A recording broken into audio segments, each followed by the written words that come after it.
hear me? Yes. Yes?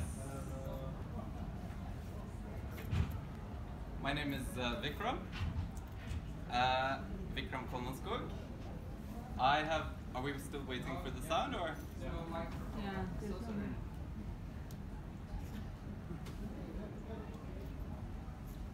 Yeah.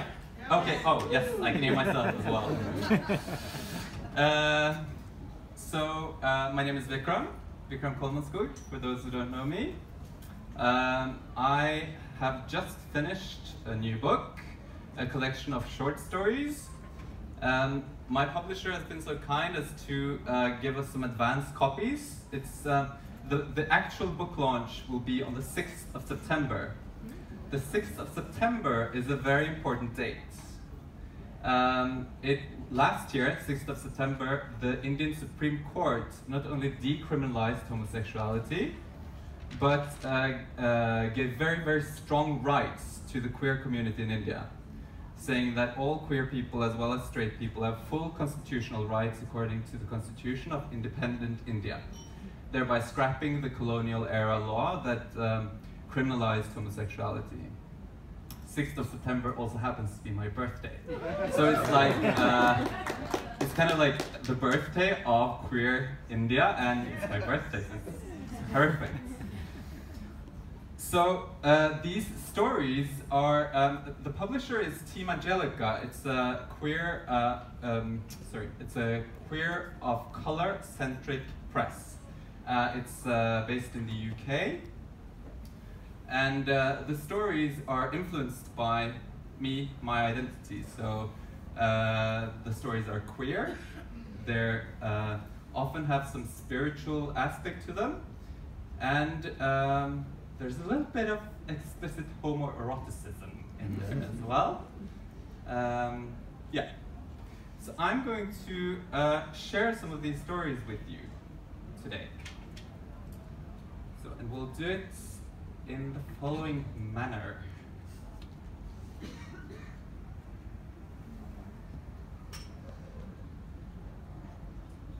You ready for a teaser, right?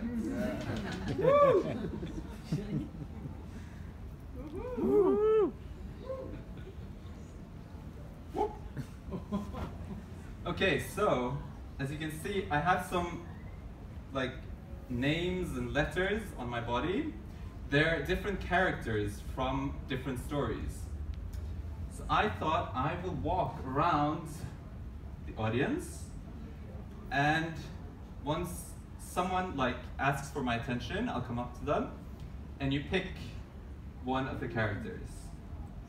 And I will read something that involves that character. Ready? Yeah. Yes. Let's go. Yeah. That was quick. Yeah. You can choose. Ahan. Ahan. Down here. Yeah. Ahan.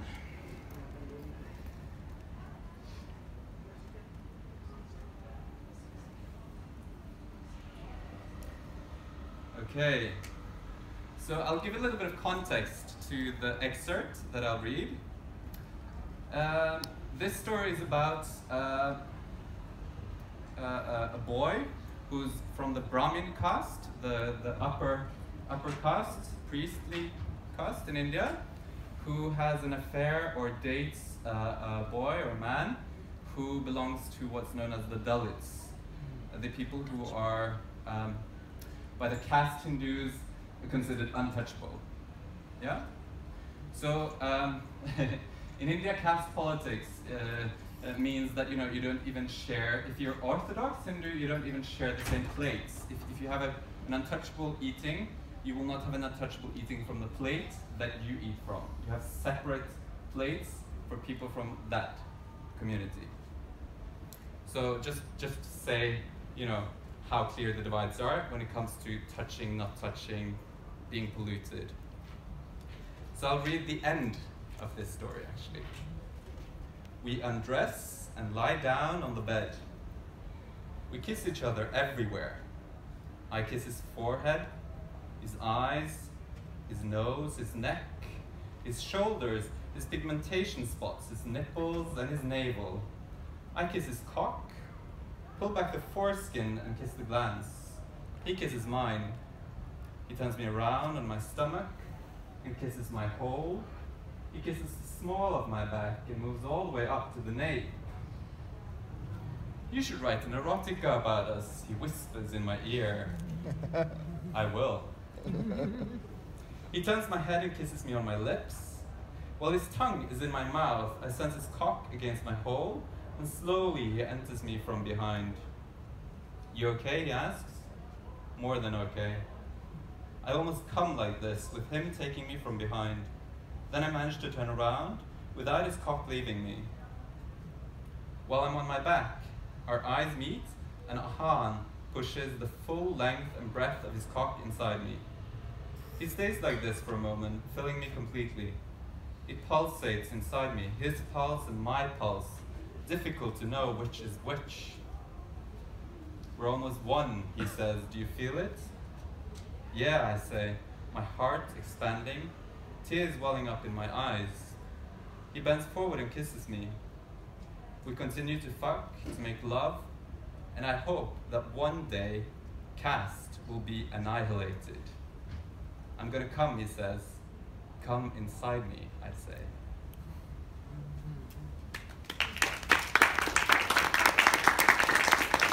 So that's a bit of a jump from the not sharing the same place. Yeah? Yeah. And this is also like, has to do with the queer movement in India, because the queer movement in India, largely, you'll also find, of course, more conservative queer people, LGBT people in India, who, you know, operate according to the caste divisions, who will, like, somebody who wants to get married, have a gay marriage, they'll ask for somebody from their same community. But then the queer movement, more general in India, has been involved with, you know, more radical politics, trying to break down all sorts of barriers, saying, okay, the right to love is a right to love across caste, across religion. It's a right to love regardless. So we need to shake all these social boundaries. And the queer struggle in India has actually been kind of conceptualized as part of this broader right to love. Everyone has the right to love, regardless of whether, you know, it's inter-caste, inter-religion, etc. So it's a very, very sort of broad and solidaric intersectional movement. Okay, so, yes? On your arm, J. Ah, J.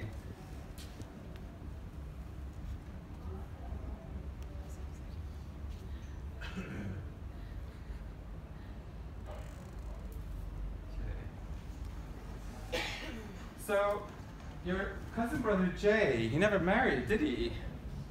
I asked. No. And he got very depressed?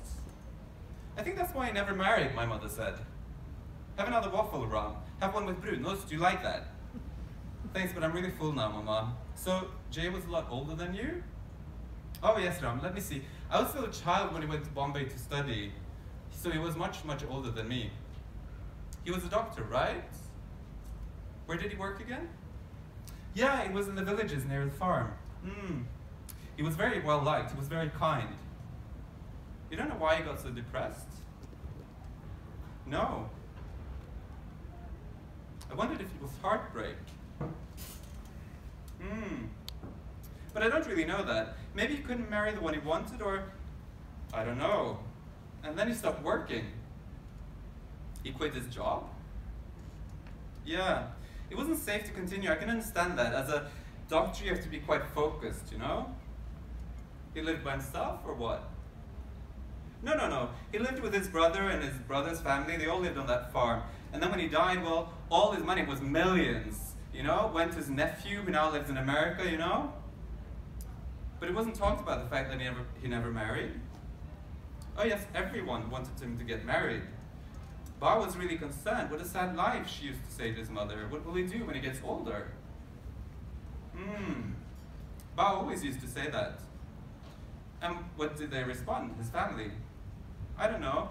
He had to make an effort himself also, I guess.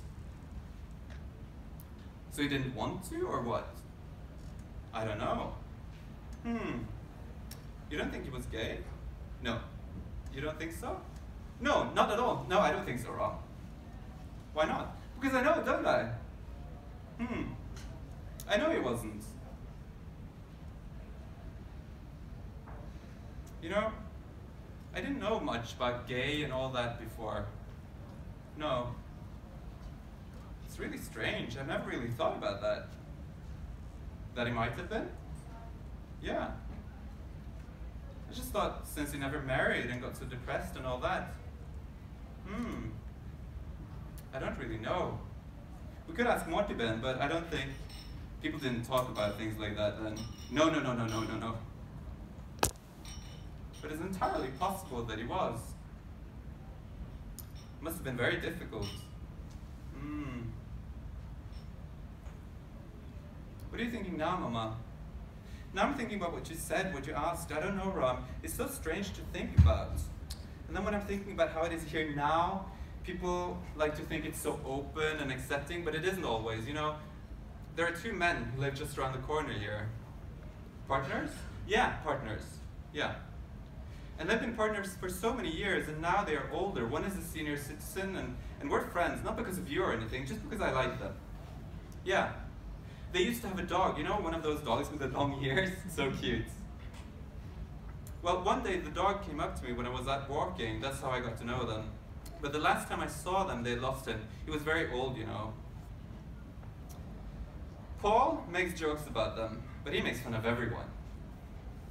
And Anna talks about them, but face to face with them, she acts so nice, it makes me sick. In a way, everyone, it's what I told you, that life, the way you lead your life, it will be so tough. Because it's one of the weak groups, isn't it? Even here, it's still like that, and people do. They always pick on those they're allowed to pick on. But things have changed a lot, Mama. At least where I live in Oslo. I'm okay, you know? You don't have to worry about me. Yeah, I really hope so. Even in India, these things are changing now, you know, Mama. But it must have been very difficult in the past. It was very, very difficult. When you couldn't even talk about it. I never even heard about it, Ram. No, think about that. Because there were people in those days too. Yes, absolutely, think about that.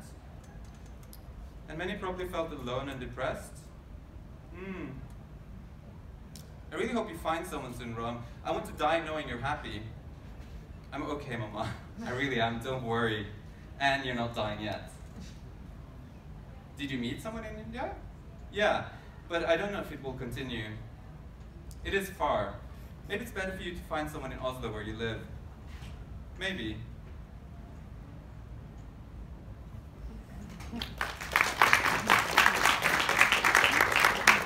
That is actually a very close, that's a dialogue that's very, very close to an actual conversation I've had with my mother. Yeah. So, and I guess it's kind of relevant with the topic of this year's Pride, history. So, another letter.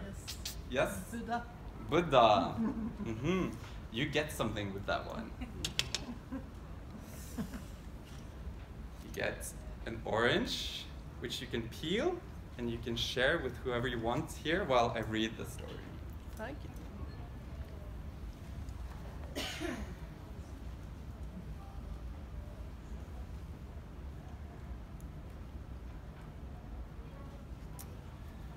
Every morning, Roger would come and sit with her for a while.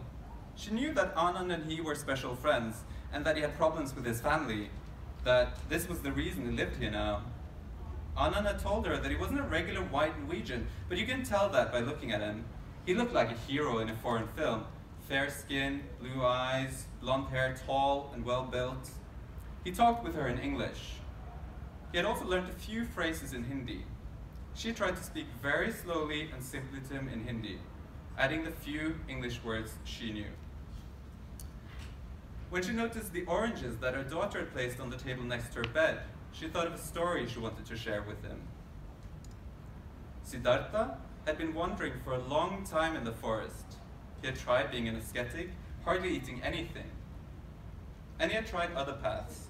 Now he had found a peepal tree and decided he would sit in meditation there. He sat for weeks and weeks under that tree. Every day, the village children came and gave him food. One morning, they saw that something was different about him. Siddhartha radiated peace and joy like a fresh morning. The children felt peaceful and joyful themselves just from looking at him. It was as if the whole world was new. They called him Buddha, the awakened one. They offered him the coconuts and oranges and other food they brought. The Buddha asked them to sit with him under the peepal tree and share the oranges. While they were eating, the Buddha told them how he was aware of the color of the peel, the fragrance of the fruits, how it felt when peeling it.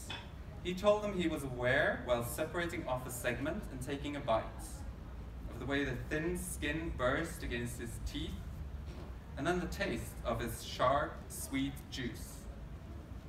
He was aware of eating the orange while eating it, and that was the path to awakening. Then the Buddha described how, when we are awake, we can see clearly. In the orange, we can also see the sun, the light, the clouds, the water, the soil, the trees, the blossoms, everything that has made the orange possible. We can see how nothing has an independent existence. Everything is interrelated. This helps us love and be good in the world. Later, the peepal tree became known as the Bodhi tree, the tree of awakening. Nanima took an orange and handed it to Roger. The two of them created their own temple here and now, and with awareness, they ate the oranges. Roger watched Nanima, how slowly and gently she peeled and savored the orange.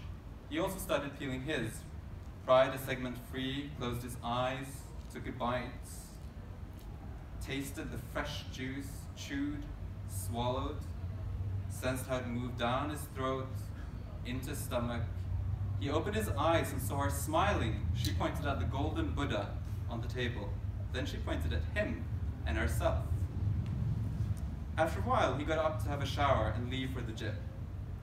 He was on his way out when he noticed that Nanima had a hand on her chest and was making strange noises. "You okay?" "Paining," she said. He tried phoning Anand, but he didn't pick up.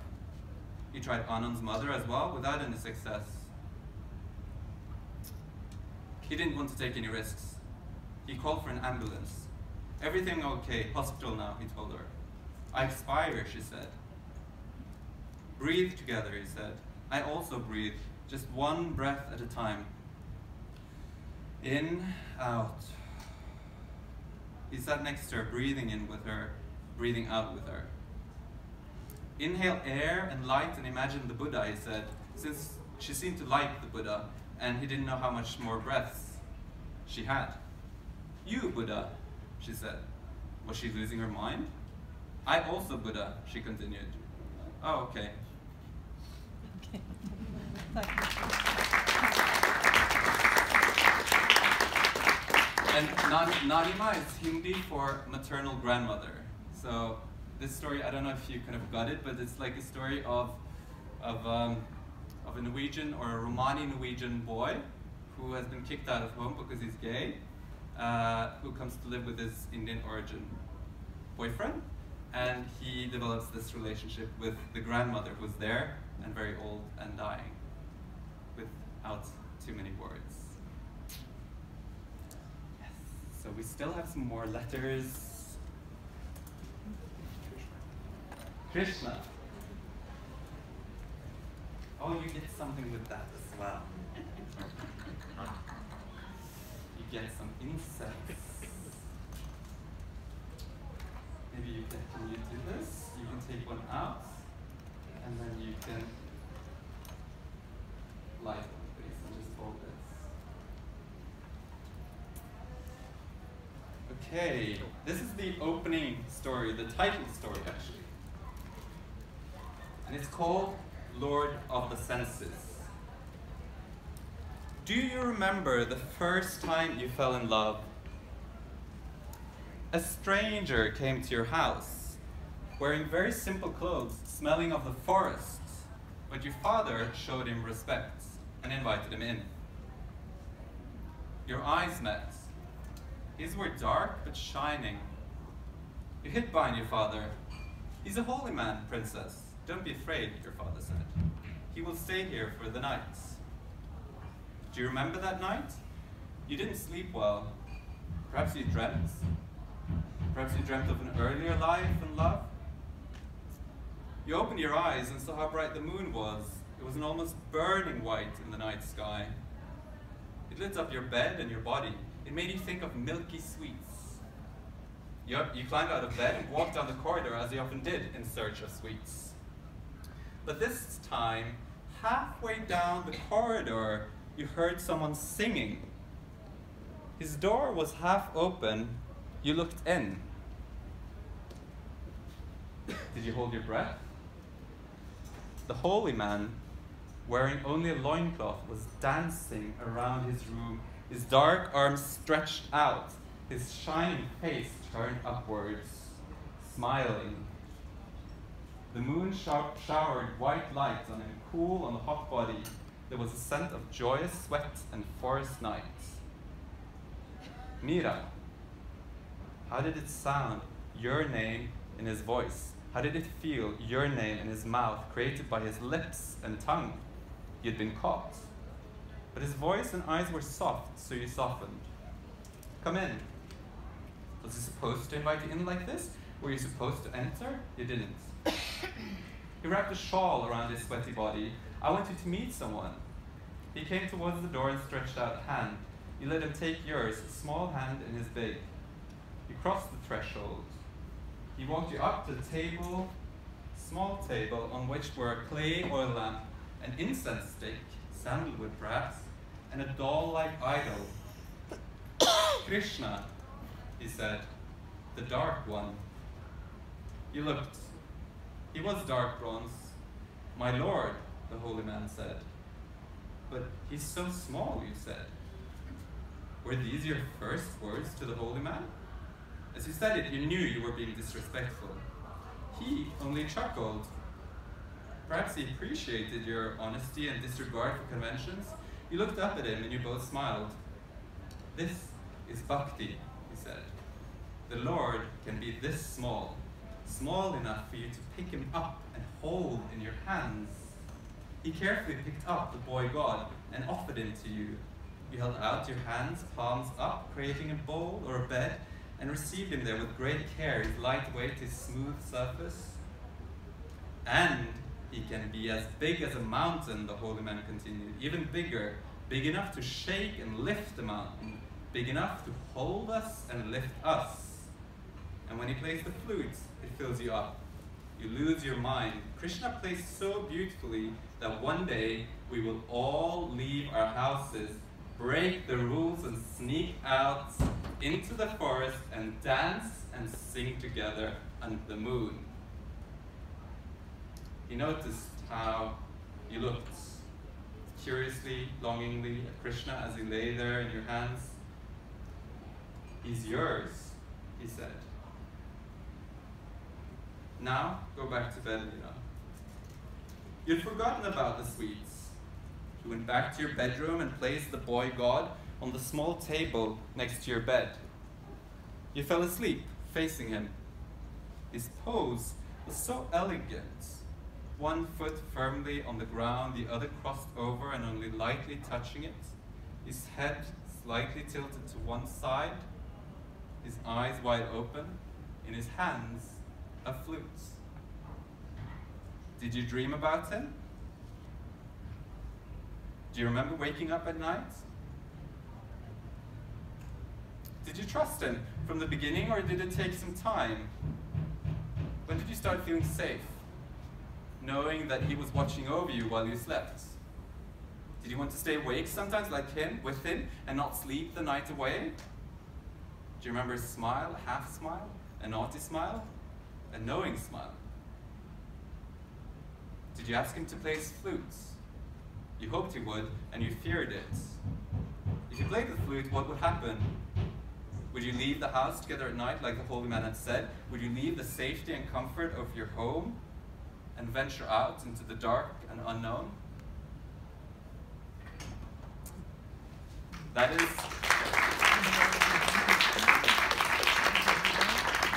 This story is about Mira and Krishna. And Mira is a poet saint who lived 500 years back in India. She was a princess. She was deeply in love with Krishna, the god. And she defied all sorts of gender and sexuality conventions. She left her family. She went out dancing with people from all castes, people from all religions. She even danced with Muslims, which was unheard of at the time. And she wore her hair loose. So this is also a story, a queer story, a story of a brave woman who defied sexuality and gender norms. Yes, so I think we have one or two more. Yes, Mark. Oh, H. Haha, you also get something. Okay, so you see food and this. You can taste it. Yeah, if somebody else wants to taste it, yeah, share it.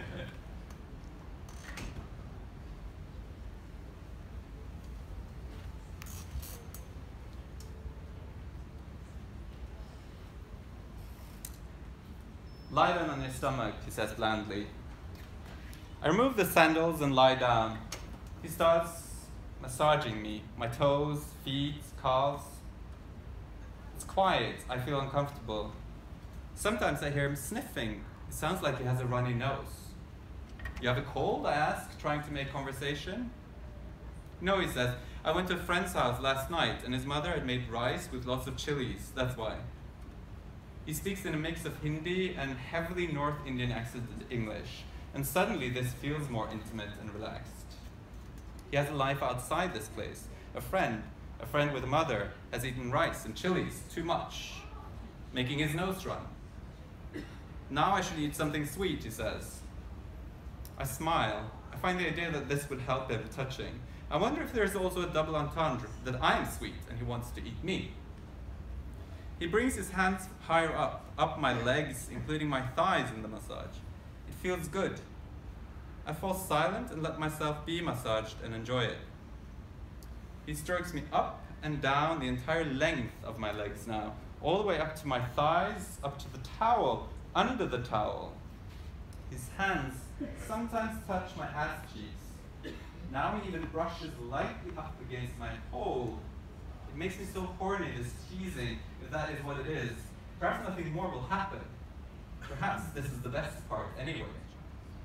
Then, as he leans over me, moving his hands up the entire length of my legs, all the way up to my ass, I sense his shorts against my toes. I sense the soft textile and something harder underneath.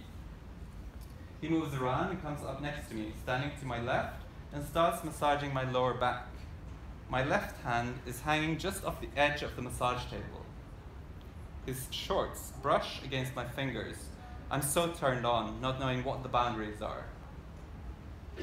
I make just the slightest movement with a finger or two, brush his hard cock with a fingertip, and then everything moves faster. He takes off his shorts. I feel his naked cock against my fingers. I grab it without looking, small but rigid in my hand. Cut, I think. I feel his balls, surprisingly big. He climbs on top of me, pushes the towel further up so my ass is fully exposed. Slides his cock between my ass cheeks, up against my hole. Do you have a condom? He asks. No, I say. Wait. He puts on his shorts again and leaves. I'm alone in the booth, quiet, waiting. The teasing, the not knowing, the uncertain boundaries, all of that was so exciting. Do we need to fuck? Do I even want to? But he's already gone out to find a condom. It would be awkward, even rude perhaps, to say no now. He comes back in. He takes off his shorts again. Can you suck me, make me hard again? I smile and nod. I like that he asks me to do something for him too, that I can arouse him. I get off the table, kneel, and put his small cock in my mouth. Quickly it swells and becomes hard again. He takes hold of my shoulders, raises me up, guides me back on the table face down. He climbs on top and fucks me. I don't feel much, his cock being so small, but I make some noise for his sake. After a few minutes, he pulls out and takes off the condom. Suck me more? He gets me up from the table onto the floor and sits down on the table himself. I suck his cock. He comes in my mouth, doesn't pull out, and I taste and swallow it. Chilies, I say. Look up at him and smile. Now hand job, he says. Jumps off the table and gets me back onto the table, on my back this time. I want you to come, so you're done, so no one else will have you, he says. Is it professional pride? Is it competitiveness? Is he a bit jealous and possessive? In any case, he's doing a great job. His hand's on my cock. It doesn't take long till I come. He gives me some paper from a roll, and I clean myself. There, he says, pointing to a small rubbish bin. There's already some wadded up paper in it, and I think of how many others he must have had sex with in here. He pulls on his shorts. I wrap the towel around my hips. So, how long have you been working here, I ask him. 2 years, since I came to Delhi, he says. And how many massages a day? 3 or 4, he says, but I don't always bring the client to discharge. Oh, okay. I liked you, he says. I smile. Do you live here? He continues. No, just visiting. Suddenly, it becomes black and silent around us, a power outage. We both sit on the massage table in the windowless room. The table provides us with something stable. We sit close to each other, the outer sides of our arms touching in the black silence. It probably doesn't even last a full minute, but when the electricity is back, the sound of a machine starting up somewhere, lights back on, it feels like we've shared something special, that an important transformation has taken place and we see each other differently. You're very beautiful, he says, letting his eyes wander over me. Thanks, you too, I say. What's your name, he asks me. I tell him my name, a Hindu name. He tells me his, a Muslim name. Let's call him H here.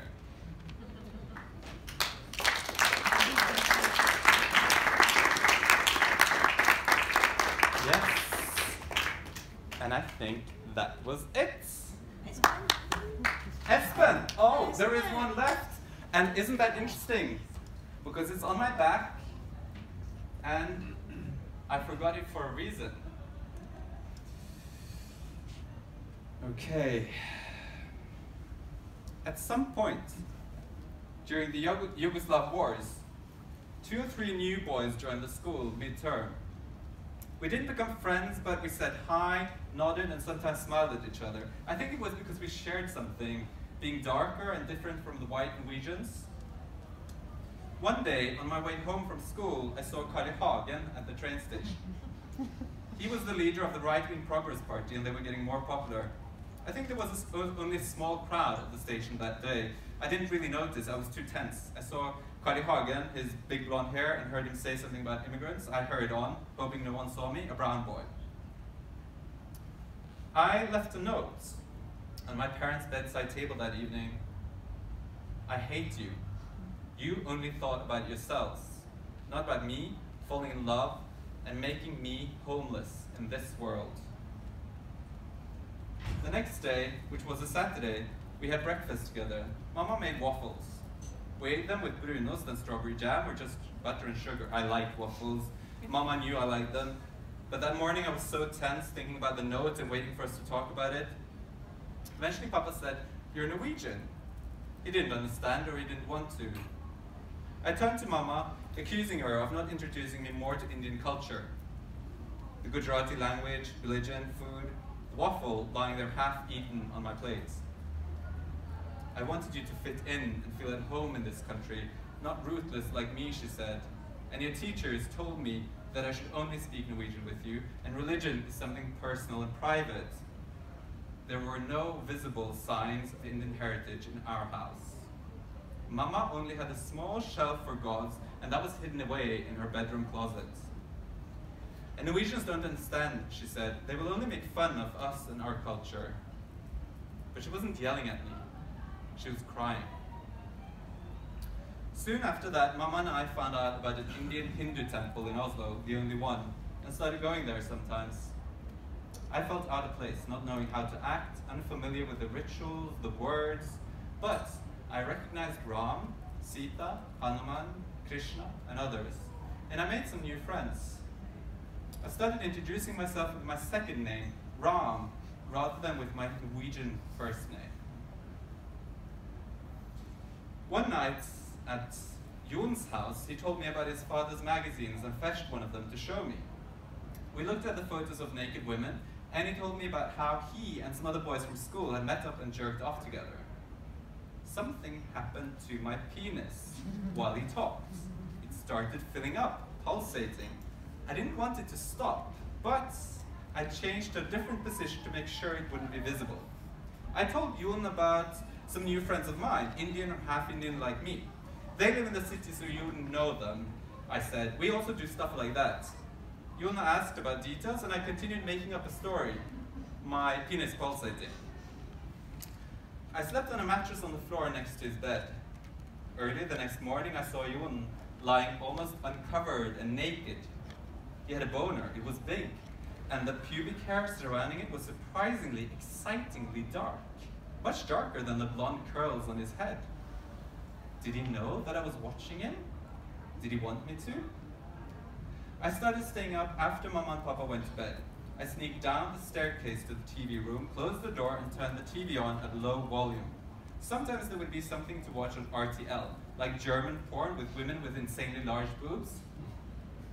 My gaze kept wandering towards the men. That was when I felt the pulsation most. Knowing this was a problem, I tried to look more at the boobs.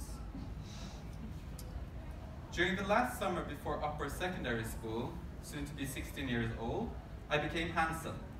I first noticed it through the people around me. I got a different kind of attention. At a party in Oslo, Jon and I met some girls. Jon got together with one of them, so I got together with another. Mercedes' parents were from South America. She told me that when she was little, people used to make fun of her, saying things like, so what's your father's name then, BMW? I liked her. We spent much of the summer at the small lake together with Jon and his girlfriend. We played and threw each other into the lake, but I never got that feeling, the pulsation with Mercedes, and it wasn't because of her, because she was pretty and we tried. I was admitted to a reputable school in Oslo. Jon was dropping out. Maybe we understood already that summer that our friendship was moving towards an end. A couple of years later, I wrote another note that I put on my parents' bedside table.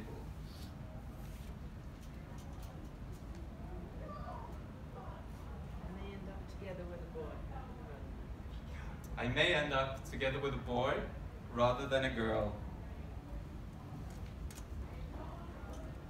The next morning, it too must have been a Saturday. We sat down for breakfast together. Mama was making chai. Maybe it's a phase, she said. No, I said. Your life will be so difficult, she said. You already have my skin color, now this too?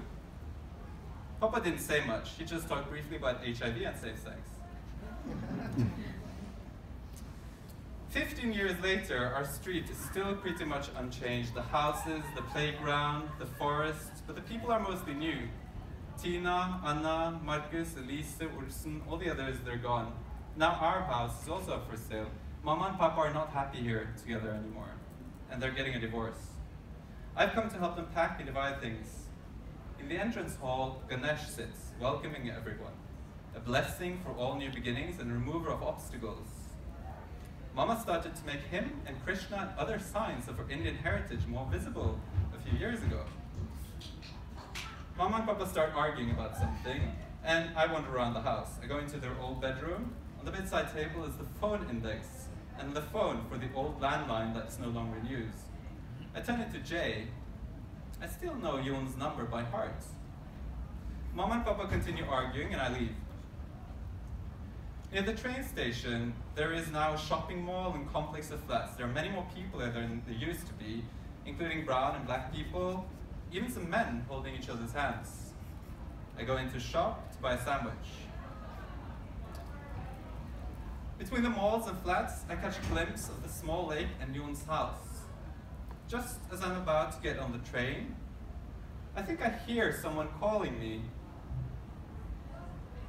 I turn around, but no, it was someone else. I take the train back to Oslo. I live there now. Soon afterwards, I stopped responding at all to the name I used as a child, Esther.